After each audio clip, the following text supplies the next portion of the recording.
A royal bastard to the Median king Astyages, Ashur is one of the most renowned manufacturers of weaponry in the east and is an illegitimate and unacknowledged son of Astyages.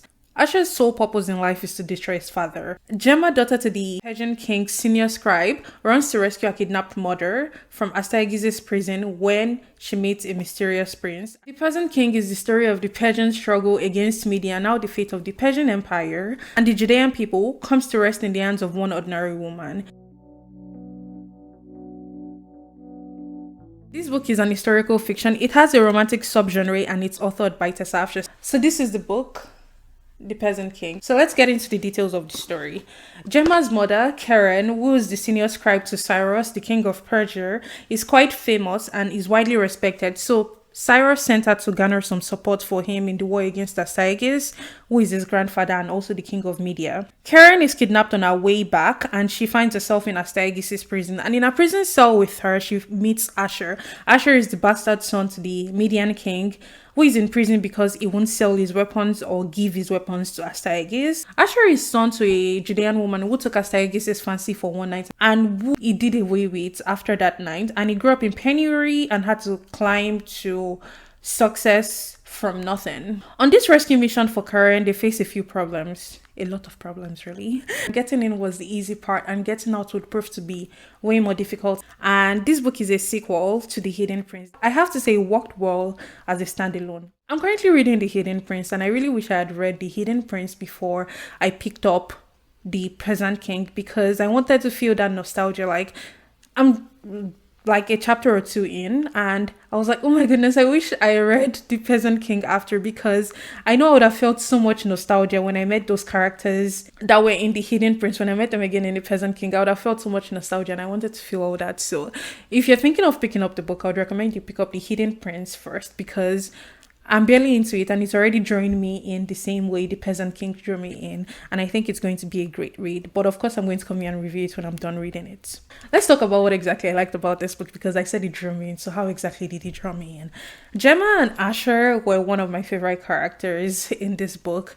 I'm not going to lie, every time we switch perspectives or we switch to a different character, I'll be like, take me back to them. And we also had a surprise appearance from a minor Bible prophet in this book. He played a major role in The Hidden Prince, so if you've read The Hidden Prince, you know what I'm talking about. But if you've not read it, I'm just going to leave it for you as a surprise, because it was a pleasant surprise for me and I don't want to spoil anything. And the main problem these characters faced honestly had to be surviving and learning to trust one another, because Ashur grew up in Media. He wasn't loyal to the Median king, but he grew up there all the same. And Gemma grew up in Persia. And so it's kind of like their countries are at war with each other and they had to like learn to trust one another. And there's also like the whole thing of Ashur finding his identity, because he was born to a Judean slave in a strange country, a poor Judean slave in a strange country. So on his mother's side, there wasn't that much sense of identity because she was one woman, and you know, when she would tell him stories of his people, it wouldn't seem as real to him.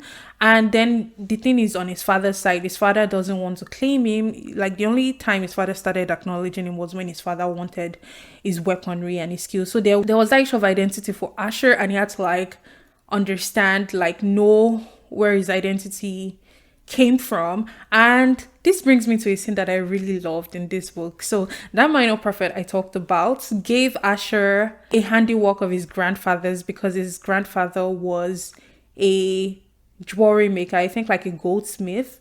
And you know, Ashur himself is also working with metals. He's not producing jewelry and gold, but he's producing weapons. It was just really emotional for him to see that he came from somewhere.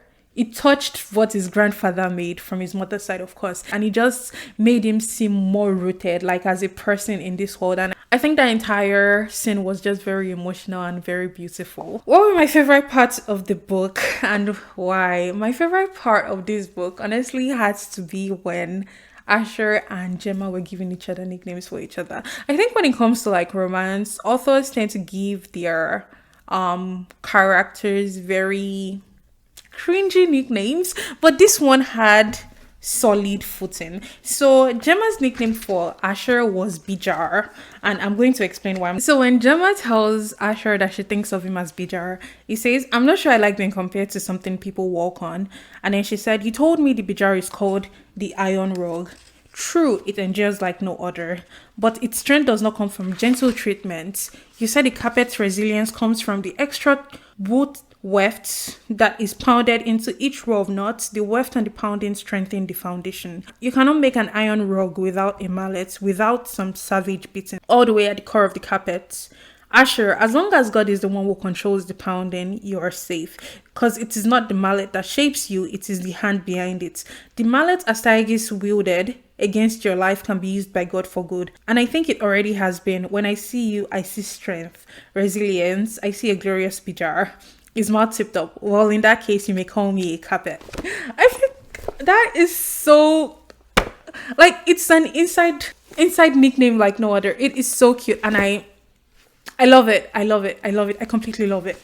And his nickname for her was Silver Girl because there was something she had to endure in her younger years that gave her this silver patch of hair, or maybe gray patch, but they called it silver patch. Called her Silver Girl because of that, because it's like you had to endure something really hard and you came out of it strong. I already talked about the scene where Asher was giving his grandfather's handiwork. That was a beautiful scene for me. And another scene, I need to put a spoiler alert, but there are a lot of tense scenes where Asher is being asked a lot of, or where Gemma does something dangerous and Asher kind of like react as any person would react when they are annoyed or when they're slightly frustrated. And I like that it is well written like that, because I feel like sometimes male characters are not written realistically, and I like that when he's called out on some of his behavior was justifiable, but some of it was like, hey, that was a bit much.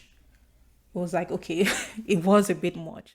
I also already mentioned about how this was a very gripping story that kept me turning pages, and I stayed up late to finish this book, as I always do. I started reading it, listening to an audiobook of it on Libby, and I was like, okay, this is a gripping story. And I don't like reading stories that are gripping on audiobooks because I feel like I don't get as immersed into the story as I would like to. So I decided to get my copy of the book. I have to say, one more thing I liked about this book is Gemma's dynamic with her family and the verses at the start of each chapter. Oh my goodness, I feel like that was so well done, and it's also done in The Hidden Prince. I really love it because I feel like the verses at the start of each chapter just helps you set the tone for the coming chapter, and it helps you view the chapter from a godly perspective. Like, if it's a wonderful situation, it's like, how can you appreciate the wonder while still keeping God in sight? And if it's a not so great situation, it's like, how can you handle this terrible situation while still knowing that God is working with you through that situation? So I loved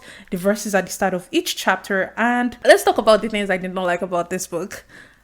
I think Zarina was a bit quirky for my liking. I'm going to be honest. It wasn't something that was too annoying for me, but maybe I've not been around children for too long, but I just think Zarina was a tad bit quirky because I think she's probably in her late teens, and I have not been around children in that age in a while, so that might be part of it. But yeah, also the war in this book was kind of glossed over. I mentioned earlier that Media was at war with Persia. This was kind of like a central plot to the story, and I think that part of the story, I read this book with one of my friends. I sent it to her for our book exchange, our bi-monthly book exchange. So when we kind of like synced back up to talk about how we felt about the story, she mentioned that, and I was like, I didn't notice that, but now that you mention it, that is true. The war in the book was kind of glossed over, and there wasn't that much at stake when it came to the war. It sounded like it should be a high stakes war, but it didn't read like it was a high stakes war. I also have to say, Asher and Gemma's company with each other almost bordered on impropriety because they were unmarried, and the author did talk about this in the book. She talked about how she took certain liberties because it was a time of war, but in regular times, the way they were around each other would not have flown by at all. But because it was a time of war, there are certain things that can be excused. And all over, rounding up my review, I love this book. I really love it. It's biblical fiction, and I feel like biblical fiction can either go right or left, and I just think this went really right.